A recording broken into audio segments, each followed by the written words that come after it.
Welcome to Master Mathematics Minutes. Today's topic is about higher roots of numbers, and we'll cover a couple examples on how to calculate higher roots of numbers. And we will conclude the topic with a summary. And finally, be kind and subscribe for more videos. So, what are higher roots of numbers? Recall that square roots are opposite of squares. Cube roots are opposite of cubes, and so we have roots or higher roots as being the opposite of powers. Let's consider a couple examples. We have 1 to the power of 5, and so we'll multiply 1 5 times, and that gives us 1. And secondly, with 2 to the power of 4, we'll multiply 2 4 times, and that gives us 16. And finally, with 10 to the power of 7, and so we'll multiply 10 7 times, and that gives us 10 billion. So these are powers. So roots are opposite of powers. It allows us to move from the right-hand side back to left-hand side to obtain the original number.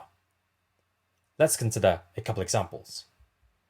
So we have the fifth root of 1, which is this number here, as being equals to the fifth root of 1 to the power of 5, which is this number here. And that equals to 1, which is the original number 1.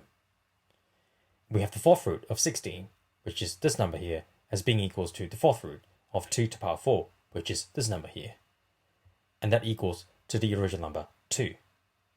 And finally, we have the seventh root of 10 million, as being equals to the seventh root of 10 to the power of 7, which is this number here. And that gives us 10, which is the original number 10. So we have the fifth root cancelling to the power of 5, and the fourth root cancelling to the power of 4, and seventh root cancelling to the power of 7. And then we have the original number 1, 2, and 10. In the first example, we're asked to calculate the fifth root of 3,125.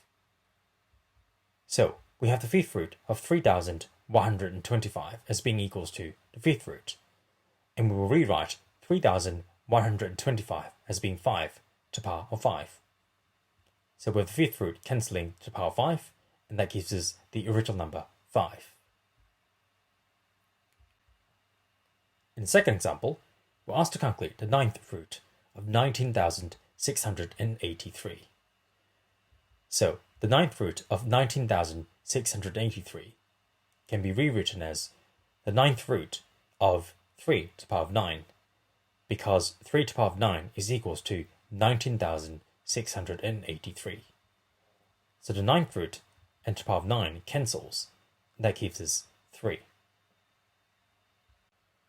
In the third example, we're asked to calculate the sixth root of 117,649.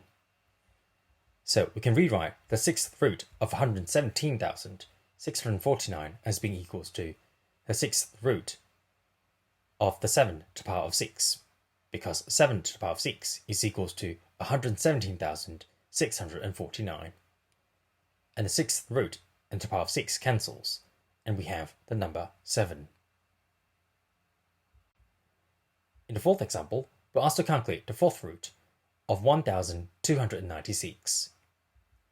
So the fourth root of 1,296 is equals to the fourth root of 6 to the power of 4, because 6 to the power of 4 is equals to 1,296. And the fourth root and to the power of 4 cancels, and we have the number 6.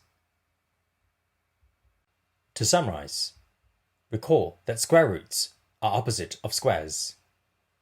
Cube roots are opposite of cubes, and roots or higher roots are opposite of powers. So with 1 to the power of 5 is where we multiply 1 5 times, and that is equals to 1.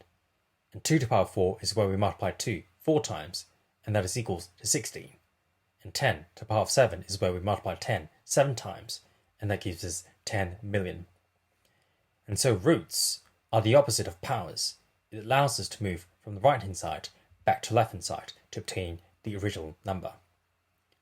So we have the fifth root of 1, which is this number here, as being the fifth root of 1 to the power 5, which is this number here, and that gives us 1, which is the original number. And similarly, we have the fourth root of 16 as equals to the fourth root of 2 to the power 4, and that is equal to 2, and the seventh root of 10 million as equals to the seventh root of 10 to the power 7, and that is equals to 10. Thank you very much for watching. This is Master Mathematics in Minutes.